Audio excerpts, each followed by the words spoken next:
The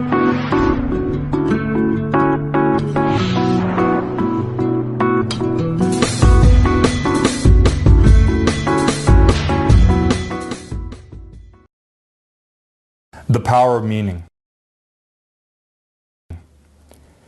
We've all had difficulties or problems in our past that might predict how our future will turn out. It's statistically predictable, though not inevitable, that we will grow up to be poor after being raised in poverty. It's more likely we'll become emotionally or physically abusive if we experienced abuse in our own childhoods. There's a strong probability that we will have problems with alcohol if our parents were alcoholics. And if our parents struggled with money, we probably will too. Upbringing and environment are significant influences on how we grow up. I mean, the power of community is profoundly powerful, and I personally believe that communities impact us at such a huge level that, communities are more powerful than we are, and that knowing this, has me be responsible for the impact of people and groups on me to start moving the direction of associating with myself with people that I can see that they're consciously impacting me in ways that I want them to, rather than be a victim, unknowingly, to the influence groups and teams have on me. I think this is an important distinction, especially if you're a business owner and you're looking at, this book for the purpose of leading your teams to greater levels. You might want to first look at the impact of having some of these people in your teams. Some of these people might be so destructive, they might be tearing you and the team down, and it might be appropriate to have a heart-to-heart talk with them. Possibly fire them. But first, talk to them. And you might want to look at the people you're associating with. Maybe you are, being impacted by some negative people yourself. Upbringing and environment are significant influences on how we grow up. What our past may predict, but it does not determine our future. My past was a good predictor of my life, that I'd be unhappy in life, and it would be easy to blame my dad, maybe my mom, and past events for what happened to me. In fact, I did do that for many years. I mean, don't we all do that? We live our lives, and it turns out the way it turns out, and then we blame our parents for it, good or bad. I mean, that's human nature. But the blaming only served to lock in my self-sabotage patterns even deeper. What I choose to see now is that, as a viewpoint, again, that's not the truth, it was actually my thought and behavioral choices that shaped how my life turned out. Neil Donald Walsh said in one of his books, "We're the cause. And until we get that, we're never going to evolve," end of quote. As human beings, we're continually interpreting the meaning of our life experiences. Someone smiles at us, and we think we're loved and appreciated. Someone yells at us, and we think we're bad or guilty of something. Someone even looks at us the wrong way, and we might think that. Some people see the good and the bad in balance. But for many of us, our interpretations are mostly negative. Maybe like 75% of us, according to that statistic.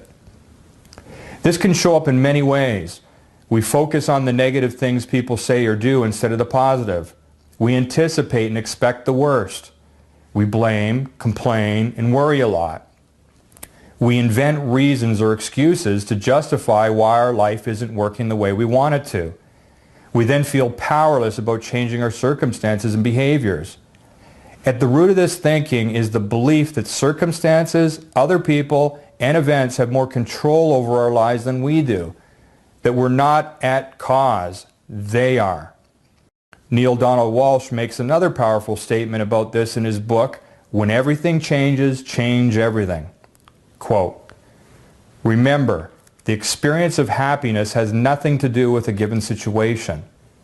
This is hard to accept because we are absolutely certain that it does.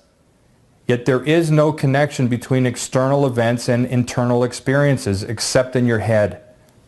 Your capacity to know joy is not connected to this one person or to that one place of employment, for instance. You just think that it is. The apparent truth and the imagined truth are not identical, ever. And I love it, and here we go. I love what he says here. He gets to the point here. Man, check this out. Events do not have meanings. Events are events, and meanings are thoughts. Nothing has any meaning save the meaning you give it. And the meaning you give to things does not derive from any event, circumstance, condition, or situation exterior to yourself. The giving of meaning is entirely an internal process. Entirely. Now let's look at Viktor Frankl. Viktor Frankl was an Austrian neurologist, brain surgeon, and psychiatrist whose specialty was helping people with depression and suicide. During World War II, Frankl was sent to the Nazi concentration camps. He survived 3 different camps, including Auschwitz, for 3 years before being liberated. And after the war, he wrote a book called Man's Search for Meaning, in which he describes his horrific experiences and what he learned from them. Frankl was a careful observer of other prisoners. He had seen so many die, including his own parents, that he became able to predict when this would happen. In other words, predict when they were about to die. The clue he discovered was when people, based on listening to their conversations, seemed to have no positive meaning for living anymore. Those prisoners who, despite their suffering and torture, still found positive meaning in life, for example, by helping others or having family to look forward to when they escaped, seemed to have the highest probability of surviving. So to help himself, Frankl gave talks to other prisoners on how to survive in the camps. He also made up an empowering meaning for his own suffering, that the reason he was in these camps, witnessing all this horror, was so that he could write about it to prevent it from ever happening again. After the war, Viktor Frankl even created a new form of therapy he called logotherapy. And it was based on this concept that man defines his own meanings and purpose in life. That we have the power to invent a positive meaning for any circumstance in life, including those that invoke unspeakable levels of pain, suffering, and yes, torture. So here's a quote from Buddha. Your worst enemy cannot hurt you as much as your own thoughts when you haven't mastered them. But once mastered, no one can help you as much, not even your father and your mother. End of quote. It is the meaning we give to events that determines the power these events have over us, or we have over them. And this too is merely an interpretation that the power of choice includes our possibility to choose meanings. So I want to be clear. Am I saying that what I'm saying is the truth in life? No. It is a perspective. So please don't get confused about that. And if the perspective empowers you, empowers the people around you, then that's all that matters. If it doesn't, don't use it. Master the art of making meaning. From Viktor Frankl, I'd like to turn to a guy named Adam Kahn, the author of a book called Self-Help Stuff That Works. Here's what he says about the way we think in a chapter he calls Master the Art of Making Meaning. Quote, the meanings you make affect the way you feel and determine how you interact with people and circumstances. The interpretations you make about the events in your life have a significant influence on the amount of stress you experience in your day. For example, let's say someone cuts you off on the freeway, and let's further postulate, just for fun, that your automatic interpretation is, what a jerk. The interpretation would probably make you upset, at least a little bit. But realize that it doesn't feel like you're making the interpretation, what a jerk. The way it feels to you is that your assessment of the person is obvious, and anyone in their right mind would make the same assessment in the same circumstances. But believe it or not, your interpretation was your own doing, and it wasn't the only possible interpretation you could have made. The important thing about this is that your interpretations change the way you feel, and those feelings change the way you interact with the world. The good news is, you're not stuck with the interpretations your mind makes automatically. You can come up with new ones. You wouldn't marry the first person you met after puberty, would you? You wouldn't take a job at the first place you saw a help wanted sign, would you? Well, you don't have to use the first interpretation that pops into your head either.